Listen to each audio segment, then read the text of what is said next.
নমস্কার। চর্চায় সনাতনে আমি বিশ্বজিৎ বৈদ্য। যে সময় বা কালের পেছনে আমরা ছুটছি সেই সময় এবং হিরণ্যগর্ভের বিষয়ে ধারণামূলক আলোচনার জন্যই আজকের এই ভিডিও। সময় অনন্ত, এই সময়কে দেখাও যায় না, ধরাও যায় না, অথচ জীবনের প্রতিটি ক্ষেত্রে এর প্রভাব রয়েছে। পৃথিবীতে দিন রাত, সকাল বিকেল, শীত গ্রীষ্ম, অমাবস্যা পূর্ণিমা এবং শৈশব থেকে বৃদ্ধাবস্থা সর্বক্ষেত্রেই সময়ের প্রভাব প্রত্যক্ষ করা যায়। এখন প্রশ্ন হচ্ছে, পৃথিবী ছাড়া সৌরজগতের বাইরেও কি সময়ের এই যাত্রাকে লক্ষ্য করা যায়? যদি হয়ে থাকে তাহলে মহাজাগতিক সময়ের কোনো উৎস, সময় শুরু হওয়ার প্রথম পল ও তার কারণ অবশ্যই থাকবে। বেদের ঋষিগণ এই রহস্য ভেদ করতে পেরেছিলেন, যা বিশিষ্ট পণ্ডিত ছাড়া সাধারণ মানুষের অজানা। আমেরিকার ক্যালিফোর্নিয়াতে ভ্রমণকালে স্বামী বিবেকানন্দ একটি আলোচনায় এমন এক সত্যের ঘোষণা করেছিলেন যা শুনে আপনি অবাক হবেন। ভিডিওটি দেখার পর এই কথাটিতে আপনার বিশ্বাস হলে কমেন্টে ইয়েস লিখুন, আর না হলে ন লিখুন। গীতাশাস্ত্রী শ্রী মানিক শুক্লাজি এই ভিডিওতে সময় বা কাল সম্পর্কিত গভীর আলোচনা করেছেন।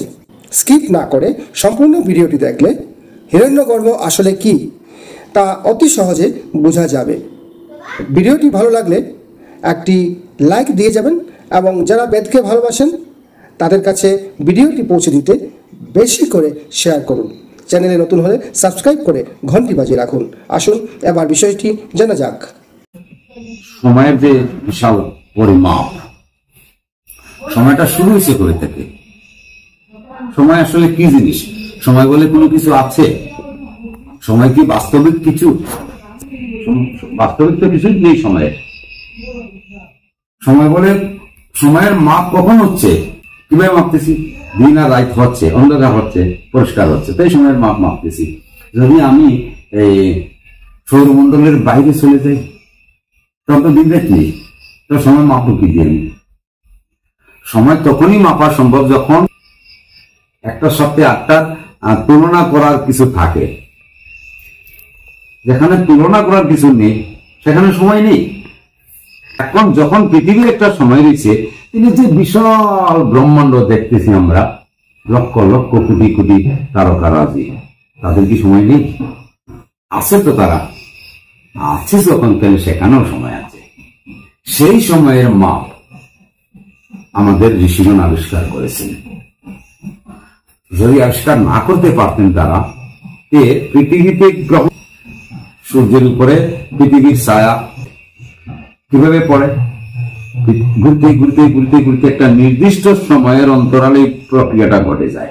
তাইলে একটা রিদম আছে না, এর ভিতরে একটা তাল আছে, তো এইভাবে চলতে চলতে এই ঘটনাটা ঘটে। এটা এর আবিষ্কার করছে, ঋষিগণ আবিষ্কার করছে না? যখন নাসা আজকে থেকে 70 বছর আগে তৈরি হয়েছে, এর আগে তো নাসা ছিল না, যে টেলিস্কোপ দেখি বলবে এই হচ্ছে সেই হচ্ছে। এই সময় এর আগে যখন নাসা ছিল না, আর্যভট্ট, ব্রাহ্মী, এই সমস্ত পণ্ডিতগণ তারা যে সূর্য সিদ্ধান্ত দিয়ে গেছে, সেই হিসাবে আমরা এখানে বসে অঙ্ক করি বলে দিতে পারবো যে 500 বছর পরে কোন দিন, কোন তিথি, কোন তারিখ, কোন সময়, কোন মুহূর্তে সূর্যগ্রহণ লাগবে। একটা গণিত তারা আবিষ্কার করছে। যারা এই গণিতটা আবিষ্কার করছে, এই ফর্মুলাটা, এবং তাদের ফর্মুলাটা একেবারে এজ ইট ইজ সত্যি হয়ে যাচ্ছে, হচ্ছে না? তারা এইভাবে ক্যালকুলেশন করেছে। তাহলে ব্যাপারটা কি? যে এই যে সময়ের পরিমাপ, পৃথিবীর ক্ষুদ্র বস্তু থেকে ব্রহ্মাণ্ডের সময়ের যে পরিমাপটা তারা করছে যখন, তাইলে তারা যদি বলে থাকে যে 43,32,000 বছরে একটা মহাযুগ হয়, এটাকে আমরা কিভাবে অস্বীকার করি? অস্বীকার করার তো উপায় নেই। তারা তাদের গণিত প্রত্যক্ষভাবে দেখতেছে, এটা তাদের গণিত যে সত্যি। তাইলে তারা বলতেছে যে ব্রহ্মাণ্ডের স্কেল, এই যে এটা কি, এটা স্পাজমোডিক, তৈরি হচ্ছে ধীরে ধীরে, আবার সংকুচিত হয়ে যাচ্ছে, তৈরি হচ্ছে আবার সংকুচিত হয়ে যাচ্ছে। এই যে হঠাৎ সংকুচন এবং প্রসারণের যে সময়, এটা স্বামী বিবেকানন্দ আমেরিকার ক্যালিফোর্নিয়াতে তার কয়েকজন 15-16 জন প্রফেসর ছিল, একটা রুমে বসে বেদান্তের ভাষণ দিচ্ছিলেন। ওই সময় তিনি একটা কথা বলছিলেন, খুব গুরুত্বপূর্ণ। স্বামীজির জ্ঞান যুগ 3 নম্বর চ্যাপ্টারে পাবে। উনি বলছেন, এই তুমি আমার বাম দিকে বসেছ, তুমি আমার ডান দিকে বসেছ, এখানে একটা টেবিল, এখানে একটা জলের কুজো, এই ঘরের রং এই, আমি স্বামী বিবেকানন্দ নামধারী একজন ভারতীয় ব্যক্তি এখানে বসে তোমাদেরকে বেদান্তের উপদেশ দিচ্ছি। এই ঘটনাটা কি প্রথম ঘটিল? এটা তোমরা মনে করিও না এটা প্রথম ঘটিয়েছে, এটা বারবার ঘটিতেছে, বারবার ঘটবে। আগামী কল্পে ঠিক এইখানে বিবেকানন্দ নামধারী একটি ব্যক্তি বসবে, আর এইখানে গরিব নামধারী একটা প্রফেসর বসবে, এই টেবিলটা এখানে থাকবে। এটা বারবার ঘটতেছে। এই যে সংকোচন এবং প্রসারণ, এটাই বেদান্ত বলতেছে। এর মধ্যে তুমি আছো, বাস তুমি আজকে গুডউইন, আগামী কল্প হয়তো বিবেকানন্দ হয়ে এখানে তুমি বসে যাবে। এই প্রগ্রেসের দিকে তুমি চলবে না তুমি পিছনে চলবে, নির্ভর তোমার উপরে। এটা চলবে, এই প্রক্রিয়া চলতেছে। স্বামীজির কথা যদি সত্যি হয়, যদি বলতেছি আমি, কারণ অনেকের মনে প্রশ্ন জাগতে পারে, আমি তো যদি বলি না, আমি বলি এটাই সত্যি। এই যে এখানে আমরা ঘটনা ঘটাচ্ছি, কয়েকজন মানুষ বসে, তুমি শিশু চক্রবর্তী আর তুমি আমার বৌমা, তুমি আমার নাতি, এটাই প্রথমবার ঘটেনি, আরো ঘটবে। একটা নির্দিষ্ট সময় পরে এই ঘটনাটা আবার ঘটবে। আমাদের ঋষিগণ এই জিনিসটা আবিষ্কার করে ফেলছে। এই চক্রবাত পরিবর্তনতে বলছেন এইটা বারবার ঘটবে। এই যে কত অন্তরাল, কতটুকু পরে এটা ঘটবে, এটাও তারা বলে ফেলছেন। এই দেখো, তুমি পূজাতে বসলে সংকল্প করি।